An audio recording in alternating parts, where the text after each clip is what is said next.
السلام علیکم۔ آج میں بات کرنے لگا ہوں دنیا کی ایک بڑی کمپنی سونی کے بارے میں۔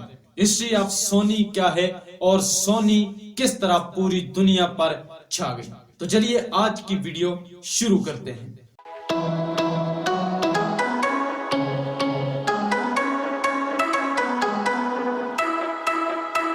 دوسری جنگ عظیم اپنے اختتام پر تھی اور جاپان پر گولہ بارود برس رہے تھے۔ اسی دوران ملٹریز کی آپس میں میٹنگز ہو رہی تھی۔ اسی میٹنگز کے دوران دو لوگوں کی آپس میں ملاقات ہوتی ہے، جن میں ماسیرو اوبوکا جو کہ جاپان کی نیوی میں کام کرتے تھے، اور اس کے علاوہ آکو مریٹا جو کہ وائپن کے طور پر کام کرتے تھے۔ کچھ ہی عرصے بعد جاپان نے سرنڈر کر دیا اور ان دونوں لوگوں کو اپنی جاب سے ہاتھ دھو دیکھنا پڑا۔ اسی دوران جو ماسیرو اوبوکا تھا یہ ریڈیو کی کمپنی میں جاب پر لگ گیا۔ ایک عرصے بعد اس نے اپنے دوست آکو مریٹا سے کہا کہ کیوں نہ ہم اپنا سیلف بزنس سٹارٹ کرتے ہیں۔ تو انہوں نے کچھ پیسے ادھار لیے اور ایک کمپنی بنائی جس کا نام ٹوکو ٹیلی کمیونیکیشن کارپوریشن تھا، جسے شارٹ میں ٹوٹسوکو کہا جاتا تھا۔ یہ کمپنی ٹیلی کمیونیکیشن کے نام پر بنی، لیکن اس کے پروڈکٹ وہ نہ بنا سکی، کیوں کہ اس کے پاس وہ پروڈکٹ ڈیولپ اور ریسرچ کا بجٹ موجود نہیں تھا۔ اس کے بعد 1946 میں انہوں نے ایک الیکٹرک رائس کوکر بنایا اور یہ بہت زیادہ اچھا چلا، بہت زیادہ پاپولر ہوا۔ اس کے بعد ٹوٹسوکو نے یو ایس اے سے ایک ٹیپ ریکارڈر خریدا اور اسے جاپان کے شہروں میں بیچنا شروع کر دیا۔ یہ ایک نئی ٹیکنالوجی تھی، یہ تھوڑا سا چلی۔ اس کے ایک سال بعد انہوں نے اس کا موڈیفائڈ ورژن جی ٹائپ بھی بنا لیا جو اس دور میں کافی پاپولر ہوا۔ اس کے بعد 1952 میں ماسیرو کو ایک ٹرانزسٹر مل گیا۔ ٹرانزسٹر ایک ایسی ڈیوائس تھی جو کہ تمام الیکٹرانکس ڈیوائس میں، تمام الیکٹرانکس چیزوں میں وہ استعمال ہوتی تھی، چاہے موبائل فون ہو، ٹی وی ہو، ریڈیو ہو یا کوئی بھی الیکٹرانک چیز ہو، اس میں وہ ٹرانزسٹر استعمال کیے جاتے تھے۔ اس وقت ٹرانزسٹر کا سائز کافی بڑا ہوا کرتا تھا، لیکن ان لوگوں کو جو ٹرانزسٹر ملا تھا اس کا سائز کافی چھوٹا تھا۔ یہ ویکیوم ٹیوب سے کافی بہتر تھا، ہیٹ کم جنریٹ کرتا تھا اور الیکٹریسٹی کم کنزیوم کرتا تھا۔ ماسیرو اوبوکا کو اس بات کا اندازہ تھا کہ الیکٹرانکس کی ہر چیز اس چھوٹی سی چیز پر ڈیپینڈ کرتی ہے اور میرے پاس چھوٹے ٹرانزسٹر موجود ہیں۔ اس کو اس ٹیکنالوجی میں بہت زیادہ پوٹینشل نظر آئی۔ سب سے پہلے اس نے اس ٹیکنالوجی کا لائسنس خریدا۔ 1955 میں انہوں نے اسی ٹیکنالوجی کے بیس پر ٹرانزسٹر ریڈیو TR-55 بھی بنایا۔ یہ ایک بہت بڑی کامیابی تھی اور یہ بہت بہتر چلنے لگا۔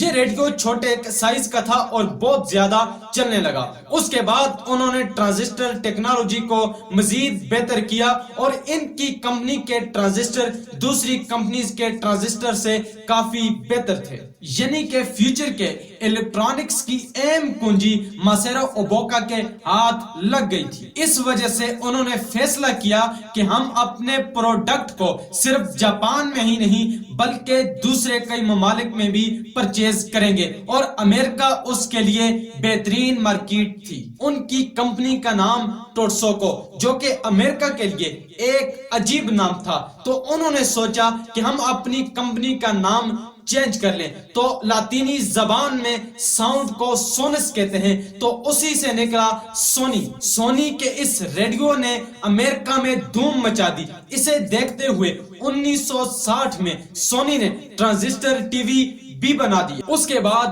کلر ٹی وی بھی بنایا۔ اس کے بعد سونی نے 1970 میں VCR بھی بنایا، ویڈیو کیسٹ ریکارڈر، جو اس وقت لوگوں میں بہت زیادہ پاپولر ہو رہا تھا۔ سونی اس معاملے میں بھی انوالو ہونا چاہتا تھا، لیکن پرابلم یہ تھی کہ مارکیٹ میں کیسٹ کے بہت زیادہ برانڈ موجود تھے۔ VCR میں ایک ہی کیسٹ لگتی تھی اور مارکیٹ میں بہت ساری اقسام کی کیسٹ موجود تھی، یعنی کہ ایک خاص کمپنی کا VCR ہی ایک خاص کیسٹ چلا سکتا تھا۔ تو سونی نے پہلے پارٹنرشپ کی ایک کمپنی کے ساتھ جس کا نام مارسوشیٹ تھا، جو بعد میں پینسونک کمپنی بنی۔